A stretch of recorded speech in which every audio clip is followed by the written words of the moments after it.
Costa Rica está en proceso de adhesión a la Organización para la Cooperación y el Desarrollo Económico, la OCDE.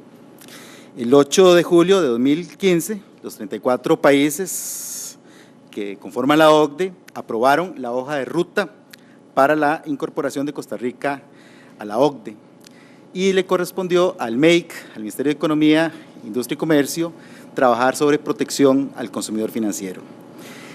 El MEIC le pidió ayuda al Instituto de Investigaciones Jurídicas y de buena gana nos pusimos a trabajar con la ayuda de un grupo de jóvenes talentos, los mejores estudiantes los reclutamos, trabajamos bajo la dirección de don Hugo Muñoz y produjimos un proyecto, un anteproyecto de ley de protección al consumidor financiero, cuya versión final se entregó el 10 de julio del año 2017. Entonces, está recién entregado, no sabemos cuál va a ser la suerte, el destino que pueda correr. Nosotros trabajamos detrás del velo de la ignorancia de John Rawls y trabajamos bajo libertad de cátedra y produjimos nuestro concepto de justicia, lo reflejamos en este proyecto, que es un proyecto de ley integral de protección al consumidor financiero que viene a taparle huecos que tenía nuestra ley de protección al consumidor, que es una ley del año 94, la ley 7472. Esa ley del año 94 fue muy importante, introdujo aspectos como la responsabilidad objetiva de todos los que participan en la cadena de puesta en el mercado de los bienes y servicios, tiene un régimen bastante completo de cláusulas abusivas, regula bien la garantía redivitoria a favor del consumidor, el derecho de retracto, desistimiento, las obligaciones de información precontractual, pero hay un vacío en materia de protección al deudor.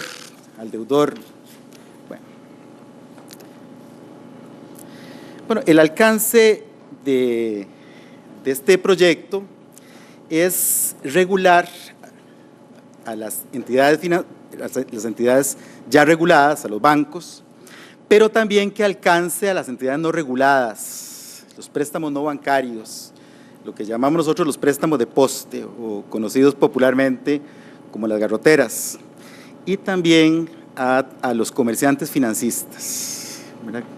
Bueno, entonces es un proyecto más amplio, más ambicioso, no solamente se refiere a los bancos y entidades financieras reguladas.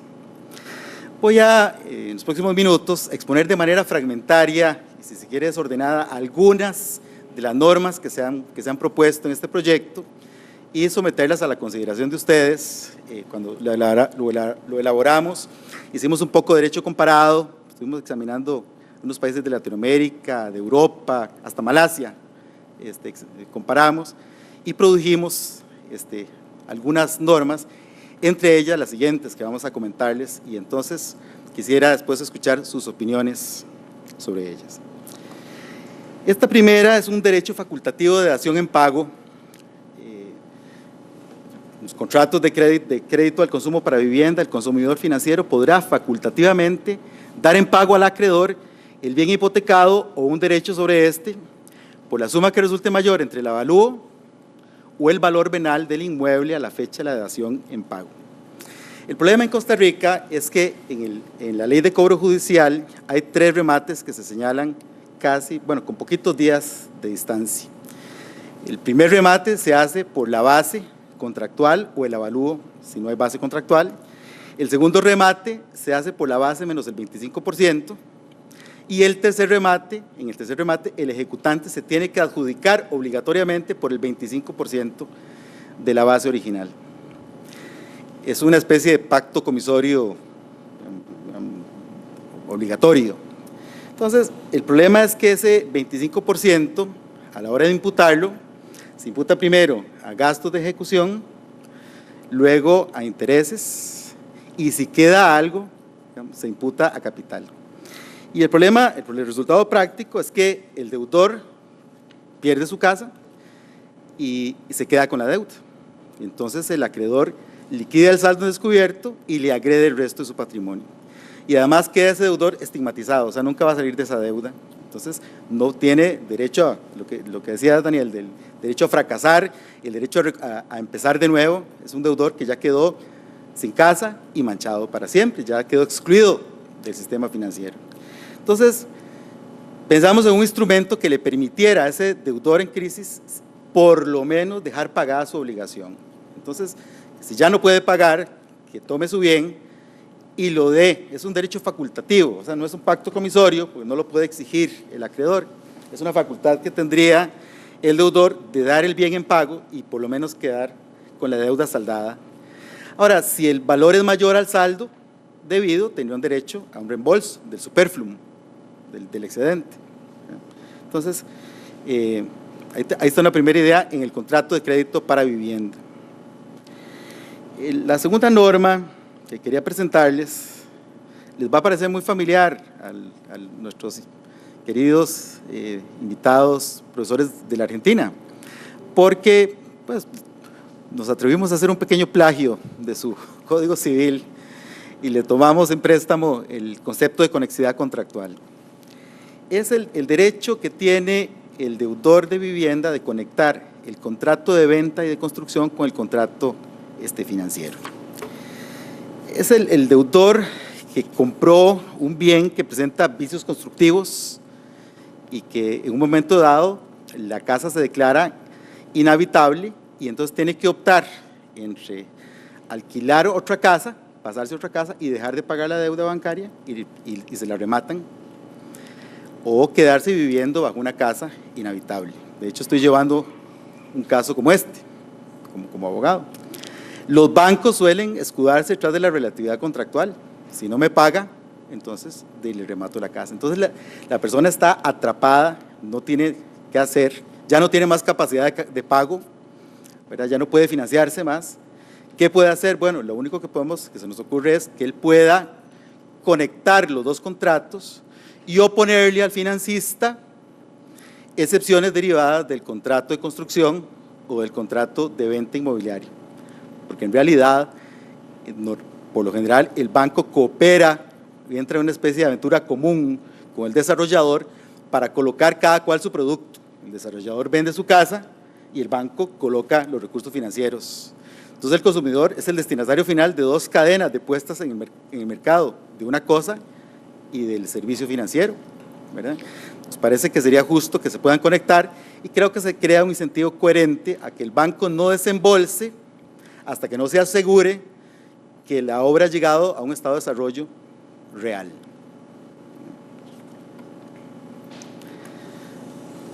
Otra norma que proponemos es un derecho al pago anticipado. Este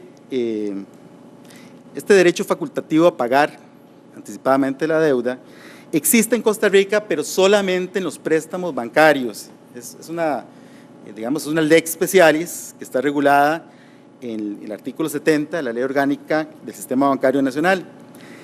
En los contratos no bancarios, el plazo se pacta en interés de ambas partes. Entonces, ocurre que llega el deudor a pagar anticipadamente y el acreedor le exige el 100% del lucro cesante por el resto del plazo contractual, o le impone unas multas terribles para poder, un año anticipado de intereses, para poder liberarse de esta obligación. Entonces, básicamente lo que se propone es garantizar universalmente por parte del consumidor ese derecho al pago anticipado. Este es un derecho interesante, la siguiente norma, que tiene que ver con el efecto que produce en el contrato de crédito el interés fluctuante. En Costa Rica se permite un interés fluctuante ligado a una tasa objetiva externa a las partes.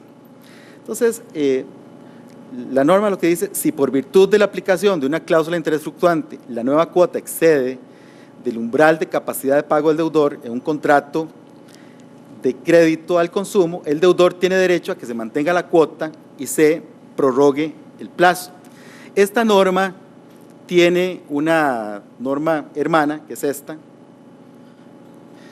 que dice que en los contratos de crédito al consumo la variación de la tasa de interés solo puede cumplir una función indexadora, o sea, se prohíben las variaciones de la tasa que desborden esa función. Estas normas, que parecen sui generis, ya son parte de nuestro derecho positivo y lo peor es que muchos costarricenses, operadores jurídicos, no la conocemos.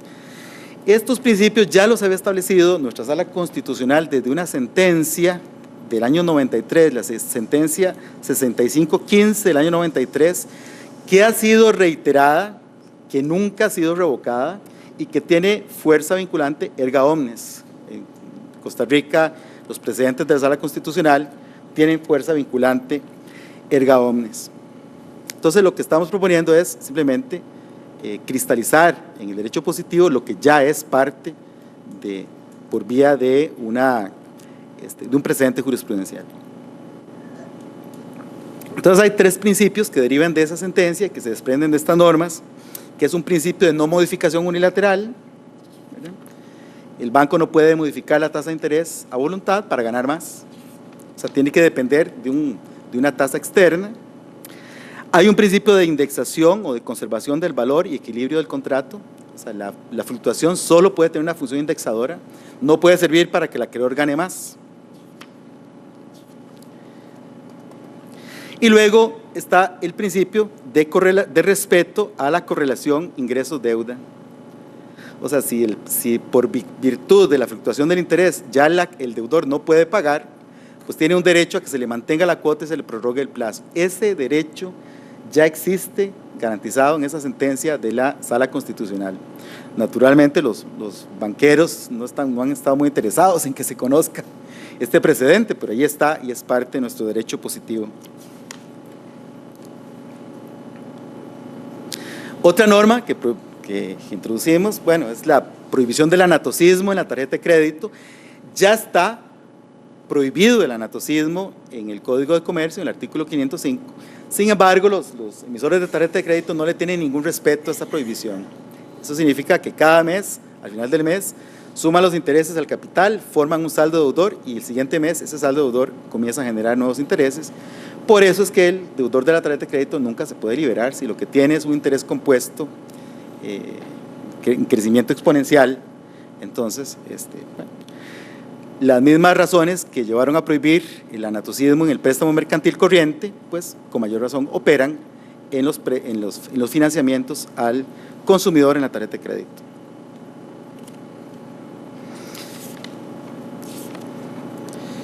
Luego está el tema de la proscripción de los intereses encubiertos. Ya hemos visto en la práctica cómo los financistas le cargan al deudor, especialmente de tarjetas de crédito, costos que en realidad son intereses disfrazados, intereses camuflados. Le cargan multas por mora y al mismo tiempo le cobran el interés moratorio.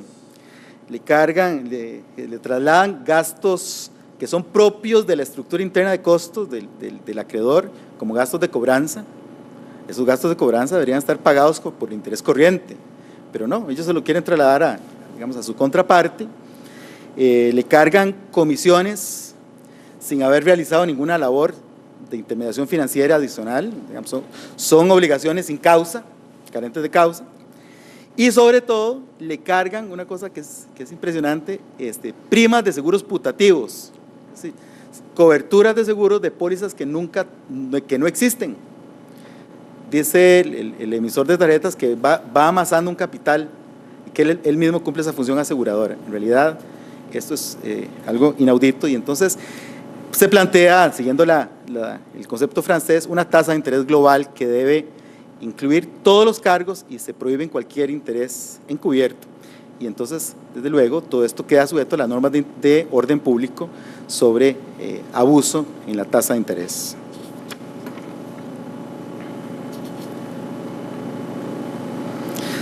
Hay una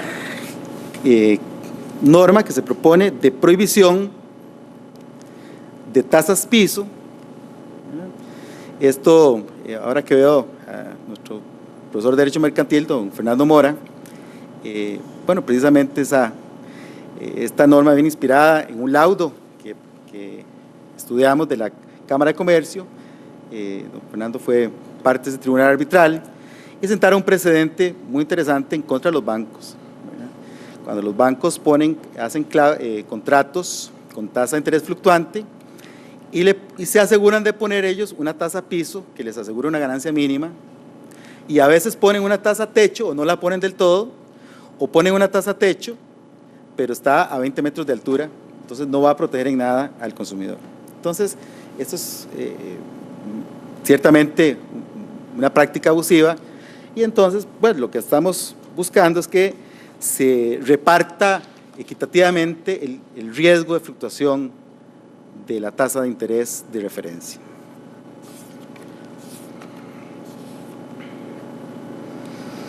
Esta es otra norma interesante, muy común en Costa Rica, que es la siguiente.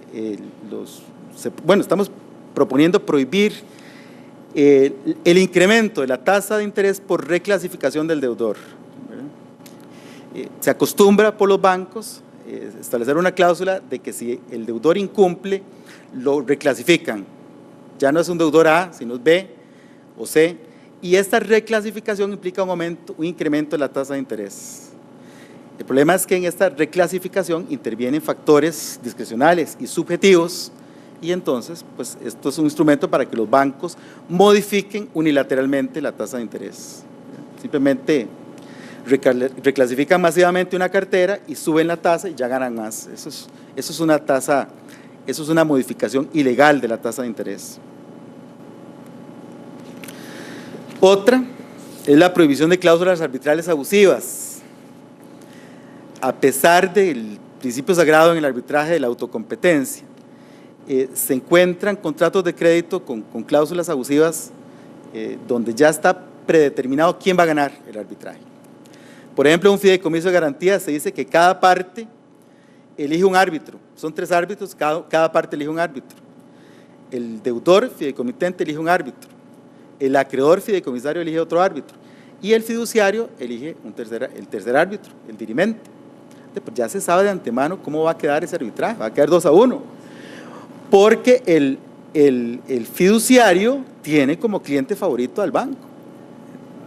Está alineado al banco. Entonces, entonces, por supuesto, si se trata si le aplicamos el principio de autocompetencia al consumidor, pues va a perder también ese arbitraje cuando intente anular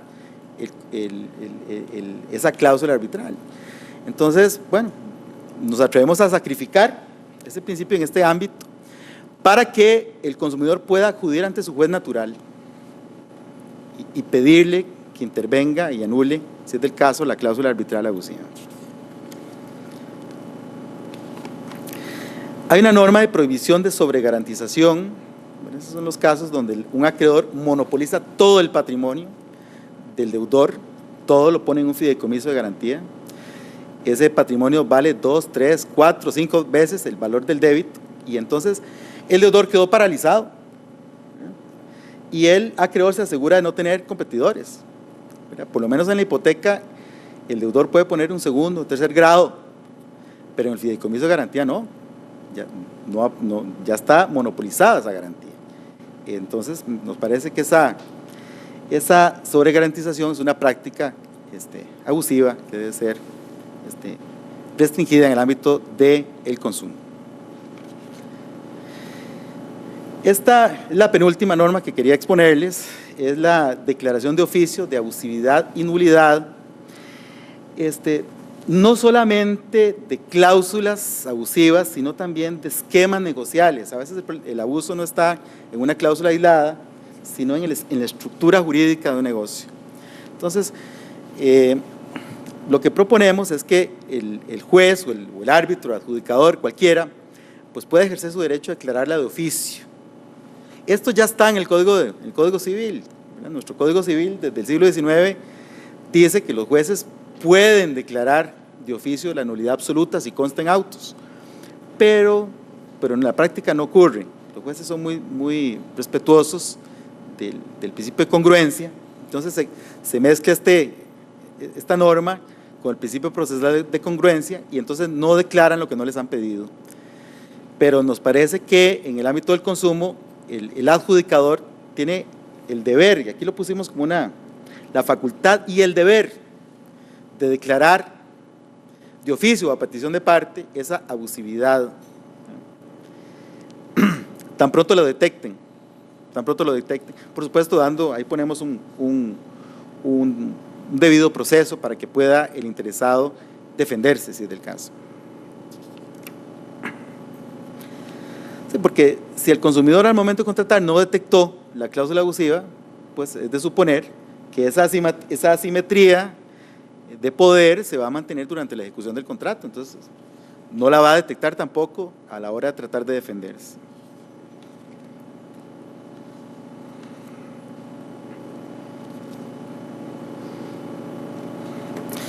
Esta norma es bien interesante, es muy importante. El punto de partida del 10 a cubo o del plazo de prescripción, decimos que el plazo de prescripción negativa no comienza a correr sino hasta que cesen los efectos del contrato de crédito de consumo. Esto para revertir una línea jurisprudencial que ha dicho que el plazo de prescripción empieza a correr desde que se firmó el contrato. Entonces, cuando el consumidor va a reclamar, ya le prescribió la acción. Entonces, bueno. Y finalmente, está una norma que, ahorita leyendo el libro de Gabriela que me acaba de regalar, veo que es una norma muy común, ¿verdad?, en el derecho comparado, que es la irrenunciabilidad que tiene el consumidor financiero a oponer relaciones basadas en la relación subyacente, aunque le presenten un pagaré o una letra de cambio que él mismo ha firmado. O sea que la circulación no produce el efecto de abstracción, sino que él siempre puede defenderse invocando argumentos derivados de la relación causal. Esa es una exposición fragmentaria y general de lo que sería este proyecto, que desde luego está a nivel de borrador o de anteproyecto y no sabemos qué suerte va a correr cuando empiece a ser, si llega a ser puesto en conocimiento de la gente que tenga intereses rivales. Eso es todo. Muchas gracias.